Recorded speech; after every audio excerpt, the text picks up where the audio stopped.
People always ask me, Christian, I don't know how to express myself. I don't know how to start this thing that I really want to do. How do you do it so easily? And it's actually pretty simple, but I think a lot of times we overanalyze or overcomplicate it. I think it's time I finally make this video that puts these limiting beliefs we have to rest. Hopefully this video changes your life. Really all it comes down to is a shift in perspective. What if I told you there is a way to live your dream right now, and it doesn't matter how many followers you have, how many people believe in your wacky, crazy idea, or how old you are. This is the 300K subscriber special video, and this brief story I'm about to tell about how this channel got to where it is now will hopefully inspire all of you watching this. Make sure to watch till the end to get the full picture of my message. The year is 2015. After a long and humiliating sophomore year in high school filled with bad grades, getting kicked off and rejected by the basketball team for sucking so bad, and the sense of purposelessness in general, I started to wonder to myself what God's purpose for me was. It was during my lowest moment that I decided to do something that would ultimately change my life for the better. At the time, I never uploaded a YouTube video before, so I decided to give it a try. Why not? I started uploading Sonic AMV videos and fell in love with the editing process. The reason I bring this up is to prove that every dream starts somewhere. Anyways, as impactful as it was for my editing skills, I knew I was never going to be able to make a career out of Sonic AMV videos. That and the formula was beginning to get very repetitive. So I decided it was time for me to take the next step in my YouTube journey. And that next step was commentary videos. To keep a long story short, basically, I tried everything to go viral. I worked incredibly hard on these commentary videos and they barely got any views. I was lucky to receive 1,000 views on these videos. There was a time when I made YouTube poops with my editing skills I gained from the Sonic AMV videos. Yeah, remember YouTube poops? Believe it or not, people still ask me to this day why I remove these from the public. And it's for a number of reasons, but the main reason is because I wanted to do something more meaningful with my time. Still, all the YTPs and meme videos that I created gave this channel around 1 million views total. They were very, very popular. At the time, I remember wondering to myself, I have decent editing skills, but I also have an itch to create motivational, meaningful content via commentary videos or something. But the problem is people will only watch the video if it's a SpongeBob YTP. So I was caught between a rock and a hard place. There are hundreds of videos I have set to private that you guys will never see, mainly because they just didn't go anywhere and lacked a sense of identity. After a failed experiment video that received a lot of dislikes, I remember there was a comment that really got to me. Now normally, when someone leaves a nasty comment, it's easy for me to just brush it off and be like, well, that guy's just being a troll. However, and many content creators will agree with me on this, sometimes you read a mean comment and it actually does kind of hurt a little bit. And this was one of those comments.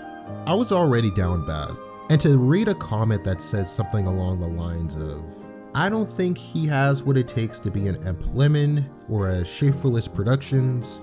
He just doesn't have that ability to be entertaining in his commentary arsenal. He just doesn't have enough. In the back of my mind, I thought to myself, well, damn, maybe this guy's right. Of course, instead of giving up completely, I decided to use this comment for motivation. I'm sorry. Yeah. I'm sorry. It's like, all right. It's so weird because I see both aspects. Like one is like, really, that's the worst. Like that's the but I totally get it, because you know what, it hit you where like it hurts, because I can tell based off so far our conversation. Okay, you got to understand the context behind that. Like I was already down bad, you know. I was already like making these like very like desperate attempts for videos, right? So I was trying really hard to get somewhere, and you know, and when you see like a bunch of negative comments, that really like gets to your that gets to you in a way that makes you feel a certain type of way. Truth hurts. Like if they were like, say like go ahead. I wouldn't say that was the truth, but it was more motivating, if anything. Like saying like, wow, you really don't think I can get anywhere with like this channel? You think this channel is dead, you know? And it's like I revived my quote unquote like dead channel so many times, you know. Like I've done it like countless of other times, you know, throughout the whole, you know, this whole like YouTube journey. So like I just like, I really feed into like that negative energy, or like those, just the critics and all that. I love it, you know. I love reading comments that just like kind of test your willpower in a way. Yeah, when I was saying the truth hurts, I mean it in terms of, and maybe I'm wrong, but when you saw that comment, was part of you like, fuck yeah, no, like you're like, he's already saying that while you kind of already think, hey, maybe this channel is never gonna make it. Like, was that part of it at all? Yeah, I remember I had to drive off to go to like a park or something, and just like my subscribers would probably be like really when I say this, but I'm a very like subconscious, like I let like certain thoughts get to me easily. Like I think I care too much about what people think of me already, so like that kind of really got to me. So I had to go to a park and just like sit down and just like think for a few hours about like what's next, pretty much. Damn, dude. Because honestly, when I hear that comment, it's twofold. Like you said, like one, that's a gut punch, but two, it's like, all right, well, maybe I gotta fucking upgrade my shit and do better. Yeah, that's exactly what happened, dude. Yeah, so in a way, it's actually, it hurts, but you know what? It's in the long run, this could really help, as long as I take that negative feedback and use it to do better. A really great quote is from like one Avatar episode. It was like a character said, when we're at our lowest point, we are open to great change.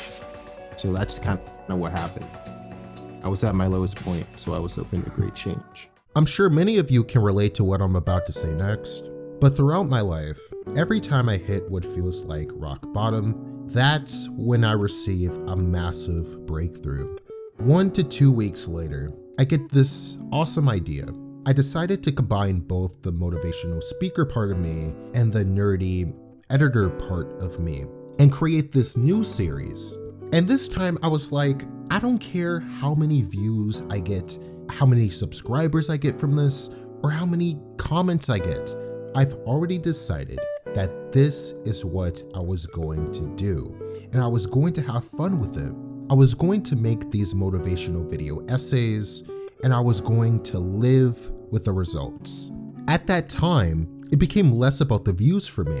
It became more about just helping at least one person. If I could help at least one person with my content, that put the pressure off me a little bit and helped me know I was doing my job. 300,000 subscribers later, I guess we can say that was the right call. The point of this story is to prove that anybody can live their dream right now. You don't have to wait until you have $10,000 in your bank account. You don't have to wait until you have all the right equipment. You don't have to wait until you have 300,000 subscribers.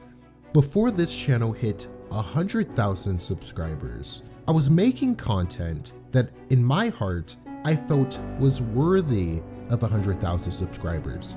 I didn't give a damn about the views or the analytics. I wasn't going to wait until people finally started to pay attention to me. I wasn't going to allow the numbers to decide who I was going to be or the quality of my content. What mattered to me wasn't the numbers. What mattered to me wasn't how many people liked what I was doing.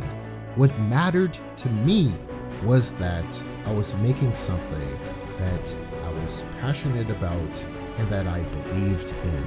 I believe that due to Instagram, due to social media in general, due to the way the entertainment industry is constructed, we believe that the dream is fulfilled once we're successful. Once I make the NBA, once I get this record deal, or once I get this viral video, then my dream is fulfilled. Then my life will change. While that is true to an extent, it's easy to get trapped by that self-limiting belief and get depressed about the lack of results. When this happens, we miss the beauty of what's right in front of us, the dream. It wasn't until I realized that the dream is not when, it's now.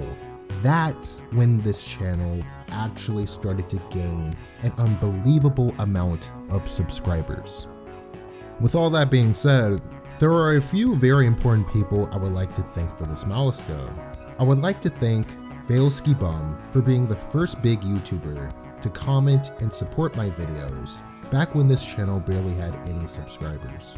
I would like to thank Chris Smooth, the GOAT YouTuber.